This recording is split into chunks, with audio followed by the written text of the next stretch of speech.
Hello, you guys. Thank you so much for being here. Hope you're having a good Sunday, Easter Sunday. Hello, Anna, again. We were just in the previous session together. Today, hi, Elliot. Today, we were going to talk about evening self-rituals. This is the last set from these three lives. And I just want to recapitulate on these three sessions. So the first session was about morning rituals, where we establish a routine to help us to set up for the day, to help us to be in a good place before we leave the house and before we start facing the world. These morning rituals are designed so that you set aside time for you in the morning before your day starts, because looking after yourself is more important, if not as important, than doing all the other things that come with your day. And that could be looking after other people, or could be work, or could be whatever you have to do. So we need to establish a routine where we start to look after ourselves before we do anything else. The morning routines were also to start establishing this time where we respect a certain ritual, where we come to a place where we always do the same thing. We create habits, we break old habits, we break patterns, and the repetition of the same thing over and over again every morning helps us to have a structure and consistency. We all know that to get a new habit, it takes, I don't know, they say 45 days. I think for certain things takes a lot more than 45 days. And also, if you want to see lasting changes, if you want to see consistent changes in your life, maybe it just becomes a lifestyle. Maybe it's not something that you only do for a few days or a few weeks or a few months, but it's something you're going to do for the rest of your life. Last week, we talked about the midday rituals. And the midday rituals that I shared were essentially designed if you work from home, or even if you don't work from home, they are still applicable. And I share them mainly from my own experience, because I've been working from home now for quite a few years since I started the yoga business. And I found that I needed something halfway through the day to get my head out of the hole, or out of this a million miles an hour thinking and overactive mind and so on. And what they also do, these midday rituals, is that they help us to sustain a bit of balance of being in this Raja state, which is the very energetic state, and into the Tamas state, which is more the sleepy, the slow state.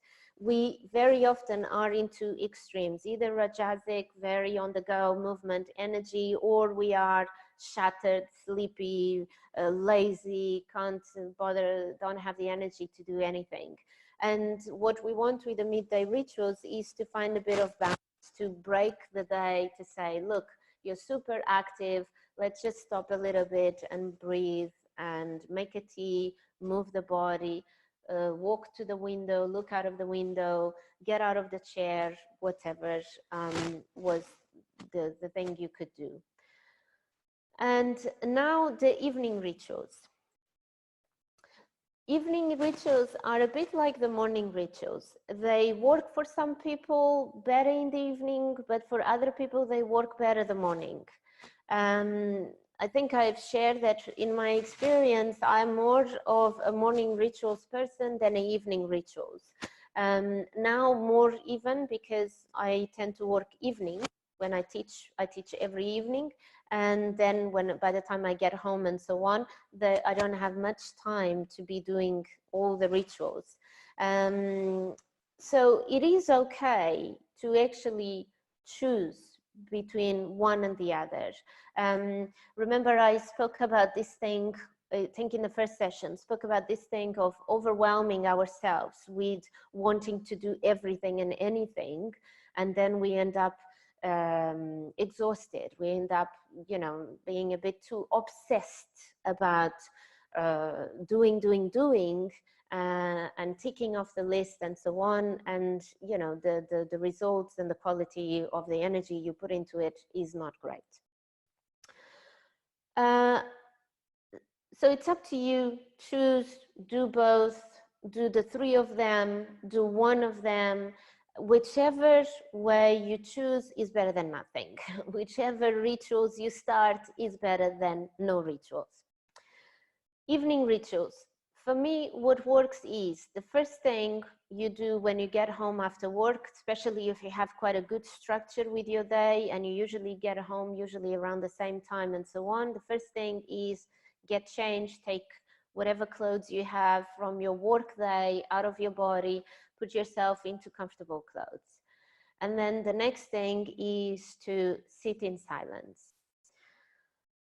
It's quite you know, it's quite impressive that all these rituals, they all require us to sit in silence, because the reason for that is, if we want to get different results, if we want to change something in our lives, if we want to create new habits, we have to do things completely different from what we do in our day-to-day.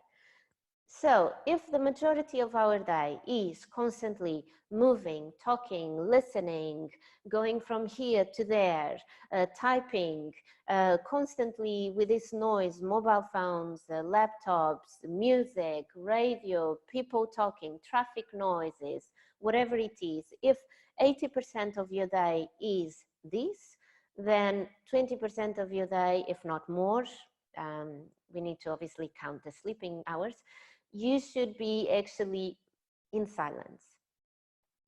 So the more silence you bring to your day, the best.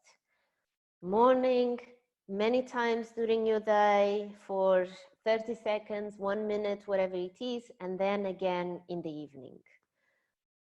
First thing, take your clothes, put yourself into comfortable clothes and just sit anywhere. Sit by the bed and just feel your feet or feel your breath, or notice the noises around you and just be there in silence.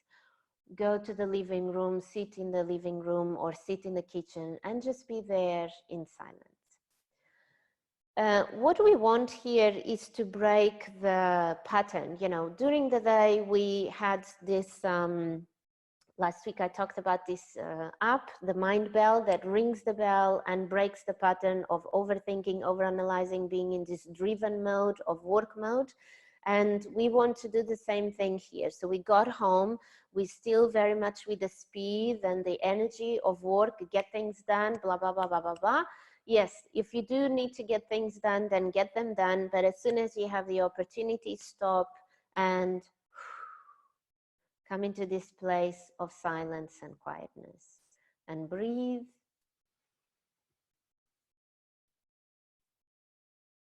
And be here. And it will become much easier. It will become almost like a second nature if we have been doing this during the day. So I think I've explained last week that it becomes a lot more difficult to do the morning rituals and afternoon rituals if during the day we haven't really installed some little breaks of silence, some little breaks of stillness, some little breaks of feeling into the breath. I also gave the example that, you know, you might have all the good intentions of wanting to meditate, but if you drink 10 coffees a day, it's really difficult to then sit and want to experience silence or want to experience quietness and stillness if you have all that caffeine on you. So the evening rituals is all about just starting to wind down, starting to get ready to go to sleep. But if you are someone that does night shifts, then it's the other way around. You need to do the morning rituals in the evening and the evening rituals when you come home in the morning after your night shift. So just reverse the order. But if you are someone that got home from work and now it's going to get ready to sleep, you start to unwind. Unwind is bring silence. TVs, movies, and so on, yes, with moderation. Everything in life has to be with moderation. And because we are in an era of documentaries and Netflix and Prime TV and videos and so on, and overconsumption of TV, the challenge now is to not get attached to that.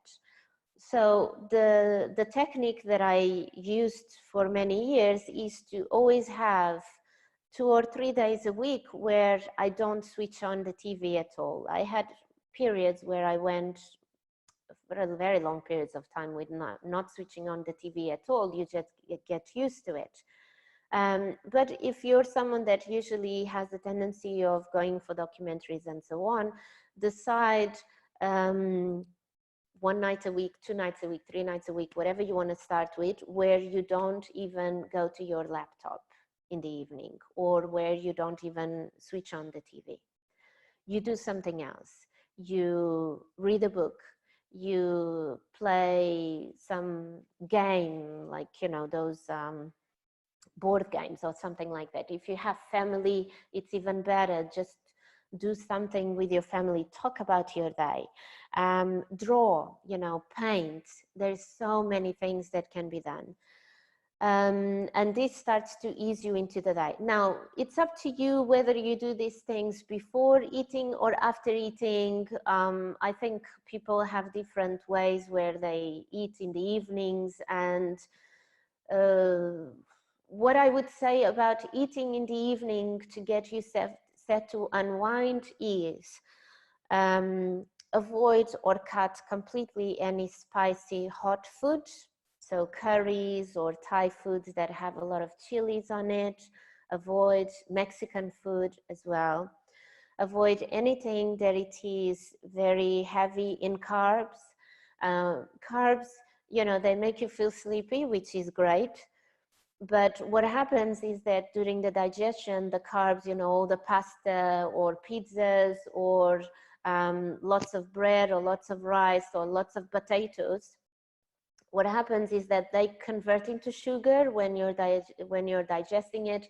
So when you are sleeping, or maybe after you ate, you have that period of 2 or 3 window digestion, and then your sugar levels start to spiral because the carbs are converted into sugar. So yeah, it really depends what time you eat, what time you go to sleep, and really avoid the spicy food, hot food, avoid carbs. What else? Of course, you know, fizzy drinks, sugary drinks, and alcohol. Again, something that really spikes your sugar levels. I think that's it in terms of food. Yeah, those are the things I usually very careful to eat before I go to bed. Yeah, so what was I saying before the food? I was talking about, what was I talking about? Talked about breathing. Oh, unwinding. Yes, I was talking about the unwinding. So yeah, so the unwinding, do things to unwind and choose. Sitting in silence, yes, sitting in silence and then unwinding. So the unwinding, choose whatever works for you. So lately, what I've been doing a lot is reading and also drawing, you know, drawing, painting, finding crafts and arts things to do because I like that. If you have family and so on, great opportunity to just talk about stuff, to play a game together, but really good practice to choose 1 or 2 days or 3 days or even 5 days a week where you don't switch on the laptop and you don't switch on the TV. Move your body for sure. And this is obviously, if you don't do your daily practice like yoga, if you don't go to a yoga class every evening, you want to move your body at least 5 times a week properly, have a good practice. And that means like a 60-minute class or a 45-minute. If you're not coming to the studio, you might do something online, or even a bit more. In yoga, sometimes it's better to do a little bit every day rather than go 3 or 4 days with doing nothing and then suddenly you do a 90-minute class. It's much better to kind of distribute the practice throughout the days. So if it happens that you can do online with us here, great, every single day, a good 60-minute or 75-minute class is great. If you can't, do a 5-minute moving around. And the reason for this, it's because this connection to the body will start to calm your nervous system down. And especially if you do practices like we do on Friday evening, which are a bit more calming, more grounding. If you do a lot of child's pose, if you do a lot of forward folds, if you do a lot of seated side bends, this type of thing to open your spine from all the bad posture you had in the day, but also at the same time being close to the floor, being grounded. And you can add a meditation practice, but a meditation practice that it is very soft, very calming. I find that in the evenings, for me, works better to have a meditation, a music meditation in the background. In the evenings, usually with our mind having been overactive during the day for so long, it takes a lot more energy, it takes a lot more focus and practice concentration to be able to silence the mind and start to quieten the mind. So it helps usually in the evening to have a soft background music or in your earphones, earplugs.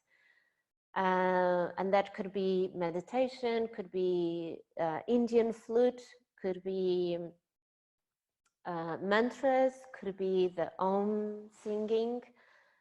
Definitely nothing that has too many words, nothing that it is very active, very energetic. I think that's kind of obvious. Obviously, no mobile phones in the bedroom. If you're already doing that from your morning rituals, you probably don't have already your mobile phone in the bedroom, and you're not using the mobile phone in the bedroom to wake up. You use a clock alarm. No mobile phones in the bedroom, and before you go to sleep, if you want to read, read, but otherwise don't do anything else, just stay in bed. You know, there is something about this process of sleeping, and I watched a TED Talk. I watched a TED Talk recently. It was as well via Zoom because, of course, they are also isolated and they couldn't do it in the usual talk. But I watched a TED Talk about, you know, the power of sleeping and the science behind sleeping and so on. And this scientist that has been studying sleeping all his life, he said something that it's obvious, but we don't always think about that. Sleeping doesn't come like this. So sometimes we just go to bed and we just expect to sleep straight away and to have a great night's sleep and to sleep with the angels. But we forget that everything we've done during the day is going to affect how we sleep. So first, let's talk about and let's reflect what happened during the day. What have I eaten? What have I drank? How did my day go? What were my rituals? What have I done to help me to have a good night's sleep? And then it's that preparation when we go to bed. What happens before we go to bed? Because very often we have dinner, do these things, blah, blah, blah, watch TV, switch off the TV or some documentary, and then go to bed and sleep. The body needs the transition. The body needs this transition from being active to then being on a prep zone to sleep, and then sleep. And whatever works for you, that could be reading in bed, that could be just sitting in bed for a little bit with nothing to do and nothing to say, and just the eyes closed or open, it's up to you. Could be having some essential oils and just be there breathing the essential oils. It could be, I don't know if you have incense, that it's a bit more relaxing incense. We need those moments in bed, pre-sleep, to prepare your body to start giving the signal, we're gonna start going to sleep. That could also be a meditation, like I said, you know. With the evening rituals, it's really about finding things that help you unwind. A bath could also be, but I don't know, you don't want to have a bath every single night. I'm not a fan of baths, so I wouldn't have a bath every single night. So you need to find things that you can do every single night in a ritual repeatedly to help your body. But I think it's also important that the evening rituals can only be very fruitful and successful and beneficial and rewarding if what we've done during the day has allowed us to then benefit from the evening rituals. I think that was it. So first thing, when you get home, change gears. We talked about the gears, I think, so in one of the sessions. Change gears, go from your fifth gear or fourth gear that you're in during work and change it to more of a 3 and then a 2 and a 1. So sit in silence, feel your body, feel your breath, and so on. Eating, be mindful of what you eat in the evening and drink. Be mindful of watching TV, watching things that arouse your senses, activate your senses. So the food is one way of arousing the senses, drink is another way, and then watching TV is another way.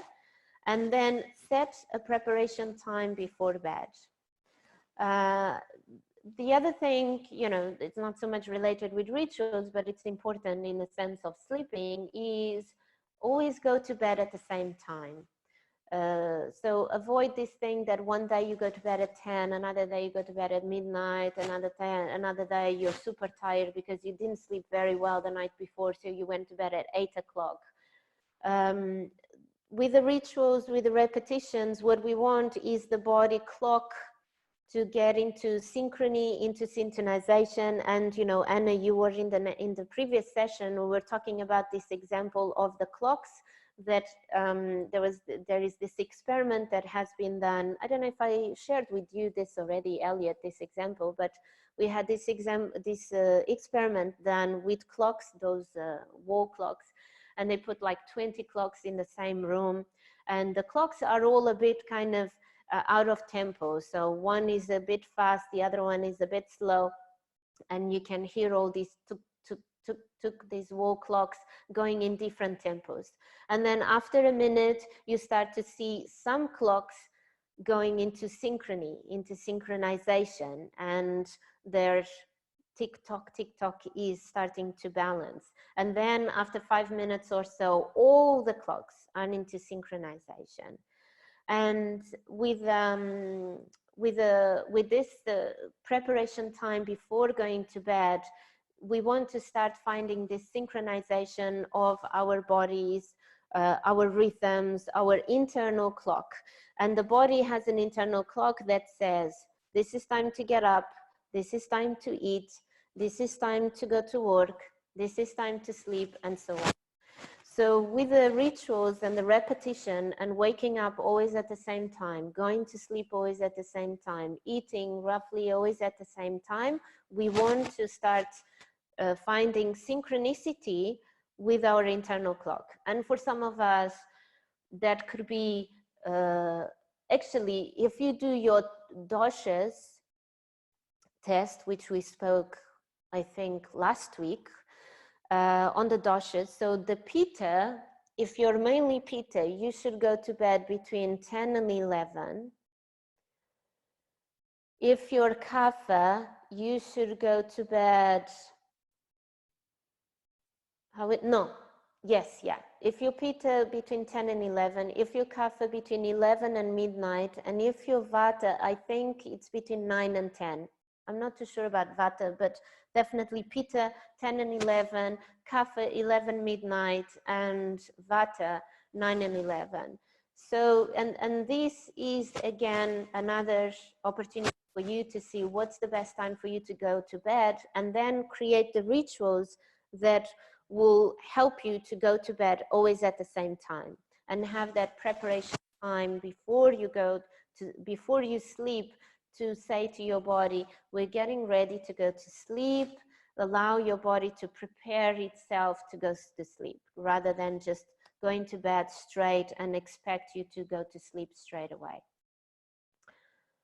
Okay, I think I've said everything, covered all the aspects, covered a bit more. I know that you posted something. Hello, Indiana, how are you?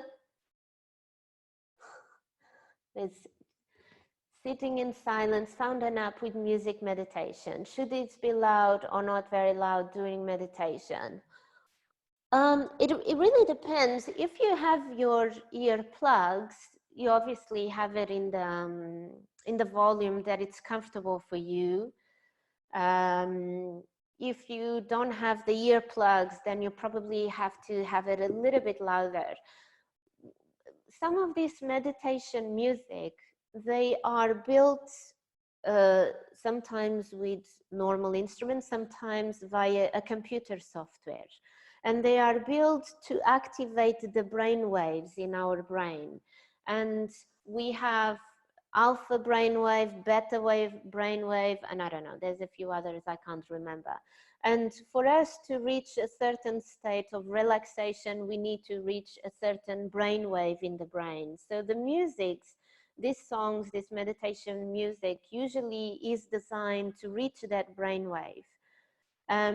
So whatever volume feels comfortable for you, have it, and then just allow yourself to bath yourself into the music, into the rhythm, because that usually has an effect of relaxation because it reaches those brain waves. Is this helpful? Did I answer your question, Anna?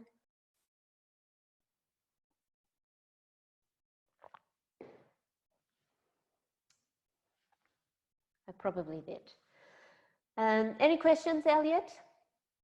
No, you good? Okay. Yes, perfect. Any more questions, Anna?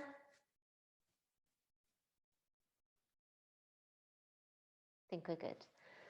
That's it for today. We finished our rituals sessions. Thank you everyone for being here.